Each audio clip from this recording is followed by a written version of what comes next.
L'instinct humain se sous-divise en trois catégories.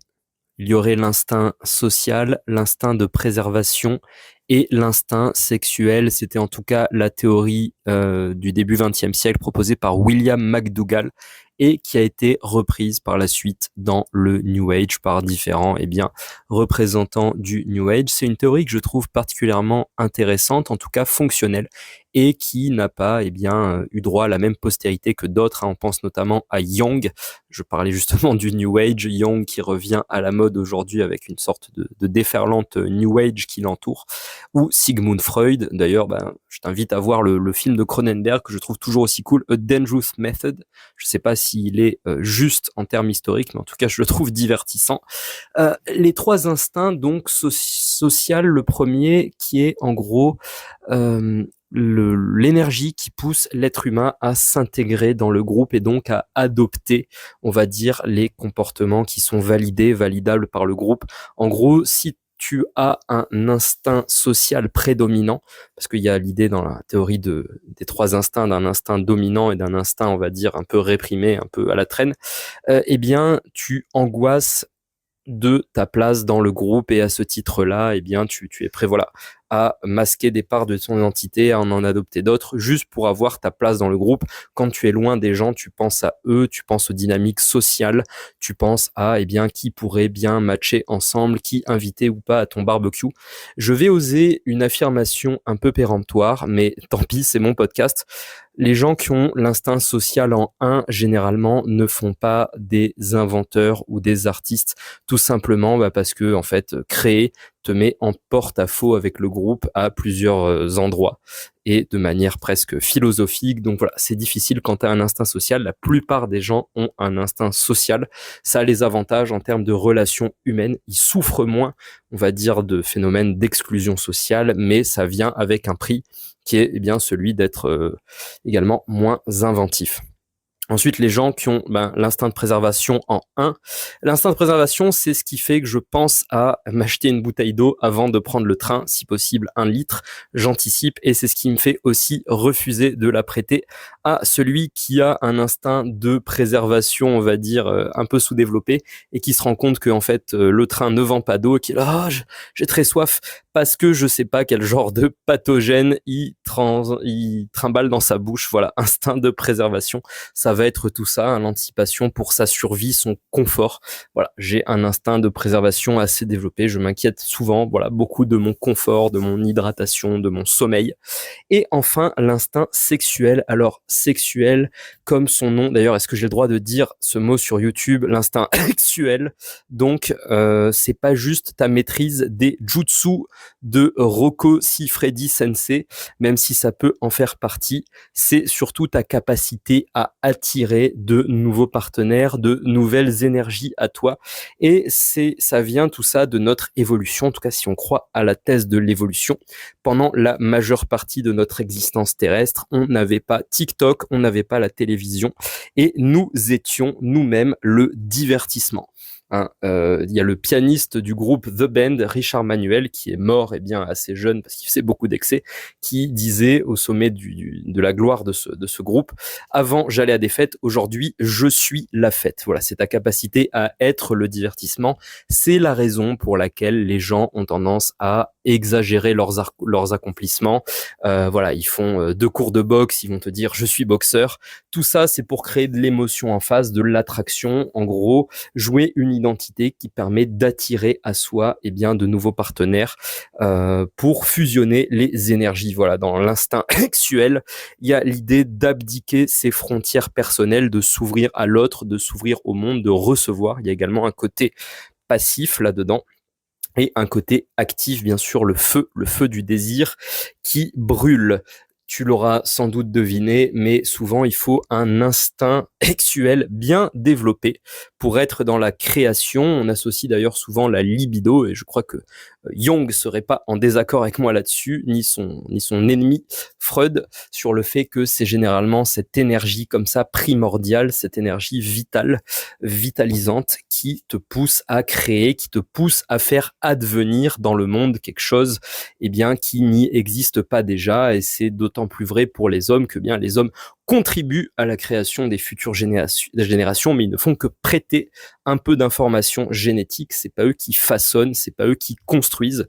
Et donc, il y a ce besoin latent chez l'humain, homme comme femme, de faire advenir dans le monde quelque chose qui n'y existe pas encore. C'est l'essence de l'instinct sexuel. Et l'instinct, eh bien justement, un peu comme les fleurs, les fleurs sont une bonne métaphore de cet instinct. Il y a des idées de cycle, eh bien de renaissance, de croissance, de mort et de re-renaissance et de recroissance et de remords. En gros, un artiste, un créatif passe par plusieurs phases tout au long de sa carrière artistique. Et l'exemple que je vais prendre aujourd'hui va en étonner plus d'un.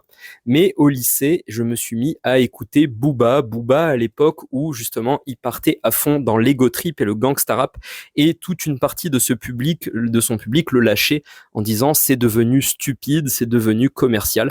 Eh bien moi je me suis mis à aimer Booba justement au moment où c'est devenu supposément stupide, en tout cas commercial. Oui, Booba s'en est jamais caché, et donc j'ai écouté Booba de l'album Westside quand j'étais à la fin du lycée à bien ces albums récents. Alors il y a eu des hauts, des bas, il y a eu du plus ou moins bien, mais il y a quelque chose qu'on peut pas enlever à Booba, ça a été sa capacité de se réinventer stylistiquement, musicalement, en termes de sonorité et également visuellement. Voilà, j'ai écouté une interview carrière de lui récemment, et d'ailleurs c'est dans un genre musical, si on postule que c'est de la musique, il y a débat, comme le rap. Booba a une longévité hors du commun. Dans le rap français, 50 Cent expliquait que justement le public rap aimait les jeunes talents, on va dire, qui sortent du ghetto. Ils aimaient comme ça faire éclore des talents de la misère. Mais une fois qu'ils en étaient sortis, une fois qu'ils faisaient partie d'une forme de bourgeoisie, ils n'étaient plus excitants. Ils n'avaient plus en eux cette espèce d'aspect enfant brisé. Et donc le public avait envie de sauver un autre enfant brisé. Et donc 50 Cent, lui, intelligemment, s'est mis à écrire des musiques de rap pour d'autres artistes, à toucher ses royalties, mais à pas prendre le micro lui-même. Voilà. 50 Cent, roi du pragmatisme, je ferai peut-être un podcast sur lui un jour. Eh bien, Booba a défié toutes les statistiques en continuant, on va dire, de régner en maître sur le rap game. Et dans son interview, il disait quelque chose de très intéressant, c'est que finalement, il concevait les albums non pas d'un simple point de vue, on va dire, de tracklist, de chansons, d'instru, mais il imaginait toute une direction artistique. Donc, un visuel, des tonalités, des textures qui vont ensemble, et il jugeait justement ses rivaux en disant là ils font un comeback, mais c'est un peu has-been, c'est un peu éculé, le look tolard avec une espèce de collant sur la tête, des gros pecs en Marcel. Ça marchait très bien au début des années 2000. Aujourd'hui, c'est plus l'esthétique dans le rap. D'ailleurs, quelle est l'esthétique dans le rap? Je sais pas. J'écoute plus beaucoup de rap, pour être honnête. En tout cas, il y a cette idée que voilà, il a su se réinventer, quitte à affronter des échecs, des rejets violents du public, notamment quand il est arrivé avec l'album 09, qui était fortement auto-tuné. Ça a été rejeté en masse, mais avec le temps, c'est devenu un standard de l'industrie. Et ce qui explique en partie la longévité de Booba, ça a été cette capacité justement à mourir à son ancien style et à renaître à un nouveau, à renaître à un nouvel argot, un nouveau phrasé, des nouvelles sonorités. On aime ou on n'aime pas Booba, mais c'est, je pense, un bon exemple qu'on a tous en tête pour comprendre ça. Il y a aussi les Daft Punk, tant qu'on en est dans la musique populaire, Daft Punk qui ont mis du temps à sortir différents albums et qui, à chaque fois, ont tenté d'innover, de proposer quelque chose de nouveau tout en restant cohérent avec leur identité.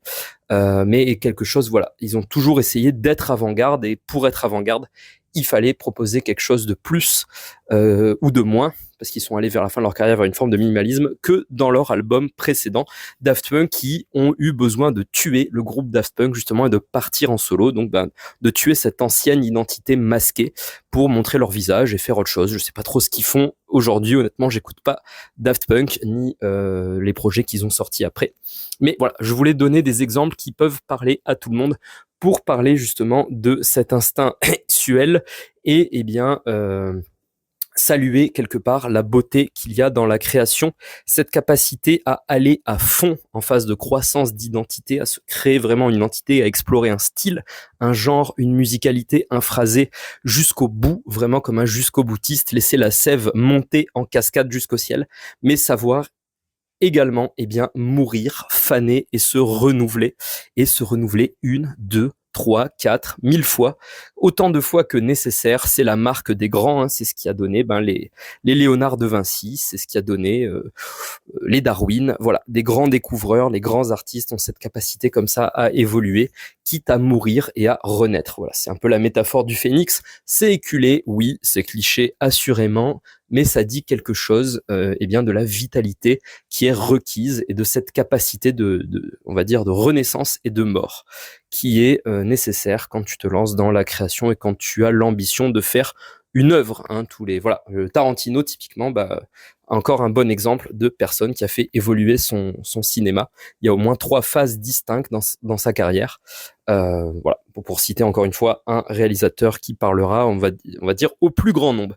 J'espère que ça t'a inspiré à croître si tu es en phase de croissance, ou peut-être à laisser justement eh bien quelque chose de nouveau naître, et donc à mourir à ton identité actuelle si tu as l'impression d'avoir fait le tour de la question. Il faut pas être angoissé de ça. Je suis au contraire, moi aujourd'hui, plutôt angoissé des gens qui ne sont jamais symboliquement morts au long de leur vie et qui ont vécu la même existence, eh bien du berceau à la tombe. Je trouve ça un peu triste. Pour moi, ils sont passés à côté d'un morceau intéressant de l'existence. Mais bon, que voulez-vous? Moi, vous l'aurez compris, c'est plutôt l'instinct social qui est pas mon fort.